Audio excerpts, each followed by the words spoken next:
भीड़भाड़ से अलग होकर जब भी कोई इंसान अपने साथ अकेले में समय बिताता है, तभी उसके दिमाग में नाना प्रकार की चिंताएं जन्म लेने लगती है। मनुष्य की प्रकृति ही ऐसी है कि वो ज्यादातर समय नकारात्मक ही सोचता है। अपने लक्ष्य को कैसे प्राप्त किया जाए, ये सोचने की जगह वो ये सोचता है कि अगर लक्ष्य पूरा नहीं हुआ तो मैं क्या करूँगा। और इस प्रकार की नकारात्मक विचारधारा के कारण जीवन भर डर डर के जीता रहता है। अगर पूरी बुद्धिमानी और सजगता के साथ इस डर को समझा जाए तो यही डर इंसान के पतन का कारण बनता है। ऐसे मनुष्य जो खुद पर संजय करता है, खुद पर संदेह करता है, भले वो कैसे सफल हो सकता है, लेकिन बुद्धिमानी से इस डर को समझा जाए तो यही डर उसकी सबसे बड़ी ताकत बन सकता है। काश केवल उसने एक बार खुद पर विश्वास किया होता तो उसे मालूम होता कि उसके डर में ही उसकी ताकत का रहस्य है। ये कहकर सन्यासी चुप हो गए और चुपचाप अपने कदमों पर ध्यान लगाते हुए जंगली घास पे से आगे बढ़ने लगे। संध्या का समय था। सन्यासी और एक लकड़हारा जंगल से होकर गांव की तरफ निकल रहे थे। सन्यासी के ये शब्द लकड़हारा को कुछ समझ में नहीं आया। वो सोच रहा था कि डर में ताकत कैसे हो सकती है। डर तो आदमी को कमजोर बनाता है। अपनी मन की उत्सुकता को जब वो काबू न कर सका तो उसने सन्यासी से पूछा कि हे महात्मा, आप ये क्या कह रहे हैं? डर में ताकत होती है? डर तो आदमी को कमजोर बनाता है। उसे तो अपना डर दूर करना चाहिए। लकड़हारा अपनी बात पूरी कर पाता उससे पहले ही उसे एक शेर की दहाड़ सुनाई दी। शेर की दहाड़ सुनकर लकड़हारा का रोम रोम कांप गया। उसके कान खड़े हो गए। जंगल से आई एक एक आहट उसे साफ सुनाई दे रही थी। उसके कदम वहीं पर जम गए थे। वो तो हिल भी नहीं पा रहा था। उसे पता था कि थोड़ी सी हरकत उसकी जान जोखिम में डाल सकती है। उसका दिल तो तेजी के साथ धड़क रहा था, लेकिन वो फिर भी अपने सांसों पर काबू पाने का प्रयास कर रहा था। लेकिन कुछ देर बाद जब खतरा टल गया तब सन्यासी ने कहना शुरू किया। सन्यासी ने कहा, अभी जब तुम डरे हुए थे तो तुम्हारे शरीर का रोम रोम जाग गया था। जंगल से आ रही छोटी से छोटी आहट पर तुम्हारा ध्यान लगा हुआ था। तो इस प्रकार अपने मन के डर के कारण तुम होश में आ पाए तो तुम पूरा ध्यान लगा दिए। इससे पहले जब तुम्हें शेर की दहाड़ सुनाई नहीं दी थी तब तक तुम अपने विचारों में खोए हुए थे, लेकिन जैसे ही तुम्हें शेर की दहाड़ सुनाई दी वैसे ही तुम्हारे सारे विचार गायब होकर हम वर्तमान में उपस्थित हो गए थे। यदि अभी तुम्हें शेर से बचकर भागना होता या फिर उससे लड़ना होता तो तुम्हें वो शरीर की क्षमता देखने मिलती जो आज तक जीवन में तुमने खुद भी महसूस नहीं की होगी। जब कोई कुत्ता तुम्हारे पीछे दौड़ता है उस समय जो तुम्हारी रफ्तार होती है वो तुम्हारी आम आदमी से कई ज्यादा होती है। साधारण जीवन में तुम इतनी तेज नहीं दौड़ पाओगे जितना कि एक कुत्ते के सामने दौड़ पाओगे। ये ताकत या कहे कि हमारे शरीर की क्षमता तभी देखने को मिलती है जब हमारा मन डर में होता है। किसी डरावनी स्थिति में हमारा मस्तिष्क और हमारा शरीर सबसे उच्चतम श्रेणी में काम करता है। जो काम तुम आम जिंदगी में नहीं कर पाते हो वो तुम्हें डरा कर कराया जा सकता है। जहाँ पर भी तुम्हें डर का एहसास होता है वहीं पर तुम्हारी इंद्रियां पूर्ण रूप से सक्रिय हो जाती है। तुम्हारे कानों की सुनने की क्षमता तेज हो जाती है। दृष्टि एक तक हो जाती है, पूरी सजग हो जाती है, सक्रियता बढ़ जाती है। और जैसे जैसे वो डर खत्म हो जाता है वैसे वैसे तुम सोती अवस्था में चले जाते हो। तुम सो जाते हो और तुम्हारी इंद्रियां फिर से आराम की स्थिति में चली जाती है। सन्यासी ने लकड़हारे से कहना जारी रखा कि परीक्षा के एक दिन पहले जो याद करने की तुम्हारी गति होती है वो साधारण याद करने की क्षमता से तेज होती है। सिर्फ एक बार याद किया हुआ तुम्हें परीक्षा के समय याद रह जाता है, और तुम जानते हो कि ये सब परीक्षा के डर से ही होता है। इसीलिए डर को दूर करने की जगह इंसान को ये सोचना चाहिए कि वो अपने डर को ताकत कैसे बना सकता है। जिस प्रकार सुख और दुख, प्रकाश और अंधेरा एक ही सिक्के के दो पहलू होते हैं, इस प्रकार डर और ताकत भी एक ही सिक्के के दो पहलू होते हैं। जिस प्रकार रोशनी के बिना अंधेरा पूर्ण नहीं होता, सुख के बिना दुख पूर्ति नहीं होता, उसी प्रकार डर के बिना ताकत का भी कोई महत्व नहीं है। लकड़हारा सन्यासी के ज्ञान से बहुत प्रभावित हुआ, उनके चरणों में नतमस्तक करके, और उसने पूछा कि महात्मा, अंधेरे को तो दिया जलाकर रोशनी से भरा जा सकता है, लेकिन अपने डर को ताकत में कैसे बदले, इसके लिए कोई उपाय बताए। इस पर सन्यासी ने कहा कि डर दो प्रकार के होते हैं, सबसे पहला मानसिक डर और दूसरा शारीरिक डर। सन्यासी ने लकड़हारे को समझाते हुए कहना शुरू किया कि मान लो तुम्हें जंगल से होकर गुजरना है और अचानक तुम पाते हो कि तुम्हारे मन में शेर का ख्याल आ गया। अभी तक तुम्हारे सामने शेर नहीं आया है, उसकी दहाड़ सुनाई दी, मतलब दूर दूर तक कोई अंदेशा नहीं है कि जंगल में शेर है। लेकिन शेर का ख्याल आने से तुम्हारे मन में एक डर पनप गया। अब तुम्हारा उठने वाला एक एक कदम उसी डर से अभिभूत होगा। हर समय तुम्हारे मन में यही ख्याल चलेगा कि कहीं शेर ना आ जाए। ये शेर वर्तमान में तुम्हारे सामने नहीं है, ये सिर्फ तुम्हारी कल्पना है। इसी प्रकार जो मनुष्य अतीत और भविष्य की योजनाओं में डूबा रहता है, वो मानसिक डर का शिकार होते चला जाता है। इसी कारण वो अपने जीवन में जितने भी निर्णय लेता है, वो सारे मानसिक डर से लिए होते हैं।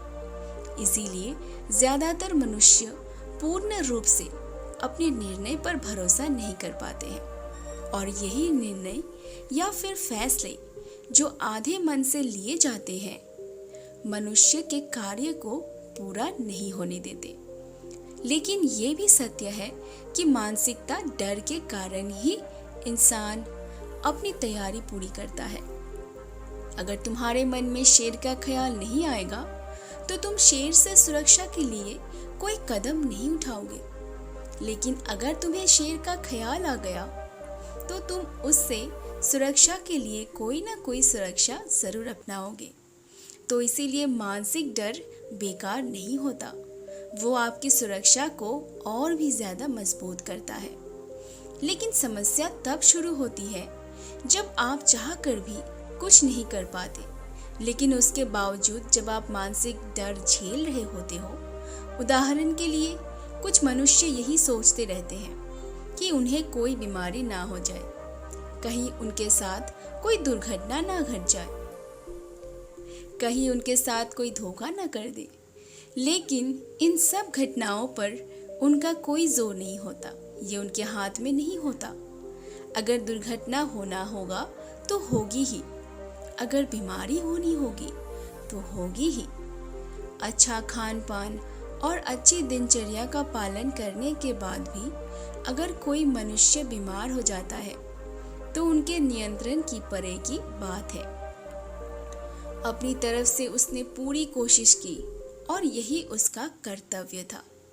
उसमें कोई कुछ क्या कर सकता है? जो घटनाएं इंसान के पहुंच के परे होते हैं वो उनसे भी परेशान होते रहते हैं, उनसे भी उसका मन घबराता रहता है, और यही मानसिक डर है उसके पतन का कारण बनता है। और यही मानसिक डर अगर सही तरीके से इस्तेमाल किया जाए तो मनुष्य समझदार और अनुभवी कहलाएगा। जो इंसान ये सोचता है कि कांटे सिर्फ दर्द देने के लिए ही होते हैं, तो वो ये भूल जाते हैं कि कांटे ही फूलों की रक्षा करते हैं। इसी प्रकार एक ज्ञानी मनुष्य किसी भी चीज का उपयोग अपनी सकारात्मक तरीके से कर सकता है, लेकिन एक अज्ञानी मनुष्य अपनी अज्ञानता वश उन चीजों को भी छोड़ देता है जो उसके लिए उपयोगी होता है। विवेकशील मनुष्य फेंके गए पत्थरों का भी महल खड़ा कर देते हैं, लेकिन एक अज्ञानी मनुष्य उन पत्थरों को दूसरों पर फेंकता रहता है। अगर किसी मनुष्य को अपने मानसिक डर को ताकत में बदलना है तो उसके कुछ नियम है, कुछ उपाय हैं। सबसे पहले उपाय अपने विचारों को निरीक्षण करेंगे। अगर हम अपने जीवन में अपने विचारों का निरीक्षण करेंगे तो हम पाएंगे कि ज़्यादातर विचार हमारे काल्पनिक होते हैं, और इसीलिए जो डर उन विचारों के कारण पनपता है वो भी काल्पनिक होते हैं। ज़्यादा सोचने वाले लोगों को जब सोने के लिए कुछ नहीं मिलता तो वो बेकार के बातों के बारे में सोचने लगते हैं, और वो बेकार के विचारों उसे तो परेशान करते ही हैं, साथ ही साथ उसके परिजनों को और संबंधियों को भी परेशान करते रहते हैं। इसीलिए ज़्यादा सोचने वाले लोगों को ये समझना चाहिए कि मन में उड़ रहे तमाम विचारों में से काम के विचार कौन से हैं और बेकार के विचार कौन से। जो बेकार के विचार होते हैं उन्हें दूर करते जाओ, और जो सार्थक विचार हो उनको गहराई से सोचना शुरू करो, तभी तुम्हारी समस्याओं का उपाय निकलेगा। मानसिक डर को दूर करने का दूसरा उपाय है उसका सामना करना। इसका मतलब ये है तुम शेर के सामने जाकर खड़े हो जाओ, बल्कि इसका मतलब ये है कि पूर्ण सुरक्षा के साथ तुम जंगल में जा रहे हो। यदि जंगल में जाना बहुत आवश्यक है तो तुम शेर के डर से अपने घर में नहीं बैठ सकते हो। इसी प्रकार मनुष्य के जीवन में भी बहुत सारे डर होते हैं, जैसे कि परीक्षा का डर, लक्ष्य न पाने का डर, झूठ बोलने का डर, सच के पता लग जाने का डर, अपनों को खो देने का डर, दुर्घटना हो जाने का डर। लेकिन जैसे जैसे समय के साथ इन डरों का सामना किया जाता है, वैसे वैसे ये डर जीवन से दूर होते चले जाते हैं। अगर तुम इनसे बचने का प्रयास करते हो तो ये जीवन भर तुम्हें सताते रहेंगे। ये तभी दूर हो सकते हैं जब तुम इनका सामना करोगे। कुछ लोगों को तो दूसरों के सामने खुलकर बात करने में भी डर लगता है। ऐसे लोगों को अज्ञान लोगों से बात करनी चाहिए। जितना ही वो लोगों से बात करेंगे उतना ही उनके मन का डर दूर होते चले जाएंगे। मानसिक डर को ताकत में बदलने का तीसरा उपाय है अपने डर को स्वीकार करना। बहुत से लोग अपने जीवन में अपने डर को स्वीकार कर ही नहीं पाते। अगर आप उनसे पूछेंगे कि आपको किस चीज़ से डर लगता है, वो साफ इनकार कर देंगे कि उन्हें किसी चीज़ से डर नहीं लगता। लेकिन दूसरों की नज़रों में ऊंचा उठने के लिए ये झूठ उन्हें बहुत महंगा पड़ता है। अगर वो अपने डर को स्वीकार करना नहीं सीखेंगे तो वो जीवन में उस डर से मुक्त नहीं हो पाएंगे। इसीलिए समझदारी इसी में है, वो अपने डर को स्वीकार कर ले। अगर आपको किसी चीज़ से डर लगता है तो किसी से शर्माने की ज़रूरत नहीं है। हर मनुष्य को, हर इंसान को किसी न किसी चीज़ से डर लगता है, और आप पाएंगे कि जैसे ही आप अपने डर को स्वीकार कर लेते हैं वैसे ही आपका डर खत्म होना शुरू हो जाता है। और जितना ही आप अपने डर को छुपाने की कोशिश करेंगे आपका डर उतना ही मजबूत होते चला जाता है। ये सारे तरीके आपके मानसिक डर को दूर कर सकते हैं, लेकिन शारीरिक डर को दूर करने के लिए तुम्हें दूसरे तरह के अपनाने होंगे। सबसे पहले ये समझो कि शारीरिक डर कौन सा होता है। मान लो तुम किसी जंगल से गुजर रहे हो और अचानक तुम्हारे सामने शेर आ जाता है। तुमने पहले नहीं सोचा था कि शेर तुम्हारे सामने आ सकता है, लेकिन जब वो तुम्हारे सामने आता है तो तुम्हारी सांसें अटक जाती है, मस्तिष्क काम करना बंद कर देता है और तुम्हारा दिल तेजी के साथ धड़कने लगता है। इसीलिए जब बिना सोचे बात हमारे सामने घटित होती है तो हमारा शरीर उस डर को महसूस कर पाता है और वही शारीरिक डर कहलाता है।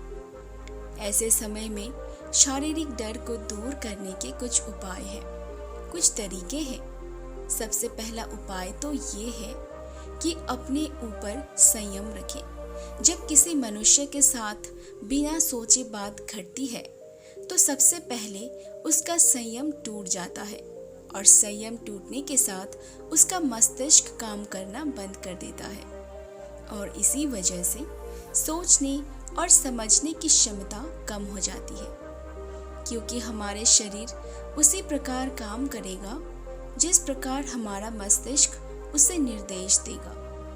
अगर मस्तिष्क की सोचने और समझने की शक्ति खत्म हो गई तो हमारे शरीर भी काम करना बंद हो जाएगा। तो इसीलिए कठिन समय में मनुष्य अपने ऊपर संयम रखता है तो उसका मस्तिष्क सही तरीके से काम करता है और वो सही निर्णय लेकर उस स्थिति से बचकर निकल सकता है। यहाँ पर दूसरा उपाय समझने का ये है, जीवन में कुछ भी घटित हो सकता है। जीवन बड़ा चमत्कारिक होता है, वो हमारी सोच के अनुरूप नहीं चलता, बल्कि उसमें कुछ भी हो सकता है और यही जीवन की खूबसूरती होती है। अगर आपको आज ही पता चल जाए कि आने वाले 10 साल तक क्या कर पाओगे तो आपके जीवन में से रुचि खत्म हो जाएगी। लेकिन जीवन एक रहस्यमय किताब की तरह बना रहेगा तो आप अपने जीवन से कभी नहीं थकेंगे। आपका जीवन आपको आश्चर्यचकित करता रहेगा। इसीलिए ये समझो कि जीवन में कुछ भी घटित हो सकता है, तुम्हारी सोच से परे भी घटित हो सकती है। इसीलिए कुछ अनुमान मत लगा कर चलो। इसी सोच को लेकर सन्यासी ने अपनी बात खत्म करते हुए कहा कि इन तरीकों से तुम अपने मानसिक और शारीरिक डर को दूर कर सकते हो और आनंद से भरा हुआ जीवन जी सकते हो। तो दोस्तों, आशा करती हूँ कि आपको हमारी वीडियो पसंद आई है। वीडियो पसंद आई हो तो हमारे वीडियो को लाइक कीजिए, शेयर कीजिए और हमारे चैनल को सब्सक्राइब ज़रूर से कर लीजिए।